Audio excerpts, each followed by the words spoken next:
Hey, what's going on guys? Jason Frausto for TennisUnleashed.net. And today I'm going to talk about some different key things that you can do as a shorter server to still serve big like taller servers, right? Just because you're short like I am, right? I'm 5'8" on a good day, doesn't mean you can't pop some really big serves. So let's go over some of the keys now on the serve to hit big serves when you're a smaller server. All right, so one of the most important skills that's absent from a lot of kids walking through the door to take tennis lessons today or to learn how to serve or play tennis is really the absence of a good throwing motion. In America, a lot of people are fortunate to grow up playing a lot of throwing sports in the past. When I was younger, I didn't excel in certain sports like baseball or football, but I was exposed to them and played them quite a bit when I was growing up, so that helped with my throwing. And we know that throwing to some extent is directly related to serving. So I'm going to show you a couple things you can do right now to help continue to develop your serve, and really that starts with the basics of throwing. So the first thing that I want to make sure a kid can do or somebody can do if they want to serve really well and pop their serves, whether they're tall or they're shorter like I am, is to make sure that you have a good, stable throwing motion like this, right? So we start with our basic football or baseball style throw. We're going to go here like this. I have kids take it back, or people take it back with two hands like they're holding a football like this.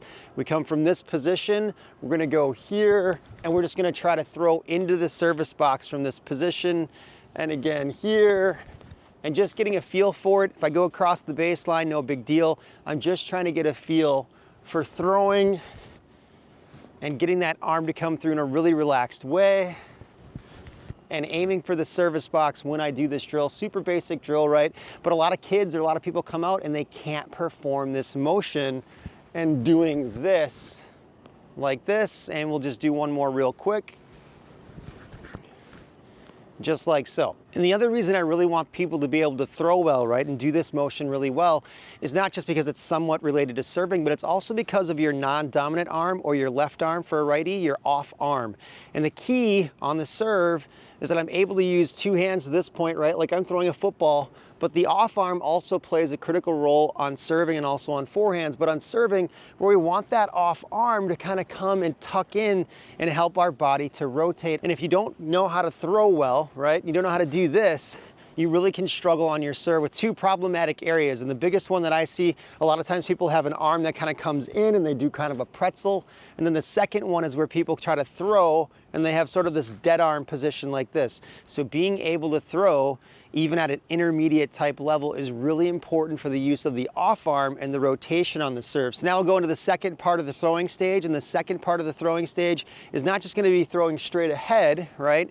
We're now going to throw a little bit more vertically, a little bit more up, like we're serving and tilting our shoulders on a serve. And then the off arm needs to clear and help us rotate like this. So I'm throwing up, my off arm's contributing, turn sideways, throw up like so. Continue to throw up and just practice this for at least 5 to 10 throws. The off arm's contributing as I do this, nice and relaxed, getting my shoulders a little bit more vertical. And then we'll just do one more quick. All right, just like so. All right, so we completed the throwing portion, right? Throwing more straight ahead, more direct, and then throwing with our shoulders a little bit more tilted. We talked a little bit about the role and importance of the left arm, the off arm, and its ability to come in and rotate with us and help us rotate. Now let's get into some shadow swings with the serve and establishing some rhythm on the serve. So before we can hit a ball, we really need to be able to do this without a ball. If you can't do something without a ball, it's going to be really tough to do something with the ball. So let's get into that real quick here. I'm just going to do a ritual or routine on the serve that most people do. I'm going to lean my body forward a little bit, pretend I'm bouncing the ball, take my racket, have a meeting with the ball like this, so we're all kind of going together. And then once I'm forward and together like this, I'm going to shift my weight back. So this is step 2. I'm going to toss, and then I'm going to bend and lean forward, okay, for step 3. But again, it's forward, back, forward, and then I'm going to go up into the serve. So let's just practice that 4 or 5 more times. Shadow swings, ritual routine, bouncing a bit, have our meeting, come back, toss, and go forward. Okay, let's do that again, a couple more times. Ritual or routine, leaning forward a little bit, a la Federer, coming back here, and then here, And let's just do one more repetition of that, just getting a feel for it. Here, coming back, and here. And for anybody that really wants to hit big serves, I have most servers establish this 1, 2, 3 forward, back, forward rhythm with your body. Again, you have your meeting and you're leaning forward, body weight forward, everything's working together. Then we come back and then we go back forward and we have that 1, 2, 3 rhythm. Let's go ahead now and we'll hit some serves demonstrating that rhythm. That's really the biggest key and key number 1. All right, so let's get this rhythm together, bouncing the ball while leaning forward, have my meeting, still leaning forward. I'm gonna come back here, come through, hit the serve, getting a good rhythm, hitting decent pace. I'm not overstraining myself here, but I'm hitting decent serves.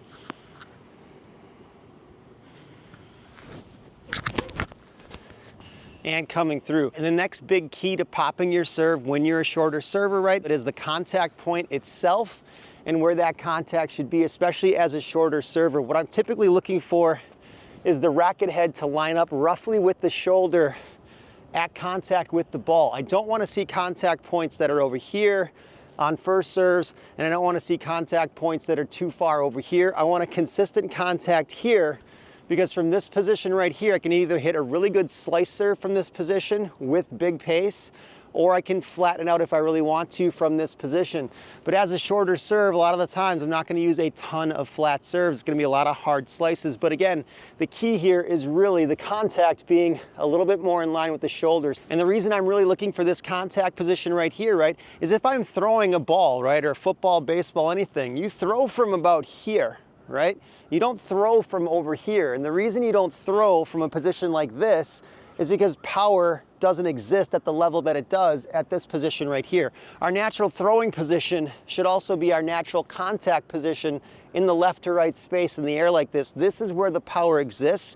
And if I'm a smaller server like I am, right, 5'8" on my best days, I'm looking for where I can get power, and it's here. It's not gonna be too far over here, and it's not gonna be over here. But again, release on a throw is around here, so on a serve, I'm looking for the same thing with my contact there. So let's practice it a little bit. Hitting these a little bit flatter.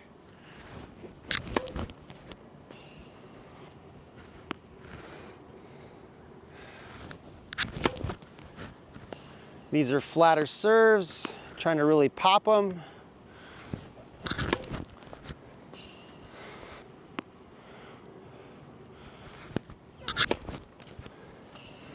When I'm hitting these, I don't need to overswing on these. I just want to stay relaxed when I do this.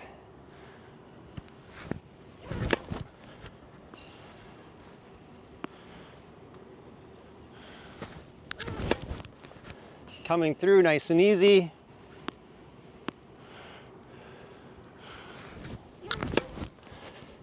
And come through. And it's great to hit some flatter serves like that, but at my height, right, being 5'8", 5'8.5" on my best day, I'm not gonna make a lot of first serves, usually super, super flat, especially if the conditions are tricky or I'm serving against the sun, something like that. Maybe I make 50% if I'm on a good day. But to make big serves and increase that percentage, get it up in the 60 to 70% range, I need to add some slice to my serve. When I add that slice to my serve, right, the slice, we know it's gonna bring the ball down faster into the service box and quicker and give me a higher percentage chance of making the serves. So I'm gonna go ahead now and demonstrate some slice serves that are still big serves, but I'm adding that slice to increase my first serve percentage. Again, we know that adding a little bit of slice is gonna slow it down a little bit, right? But the key is to have that consistency and really try to hit our spots while using that slice.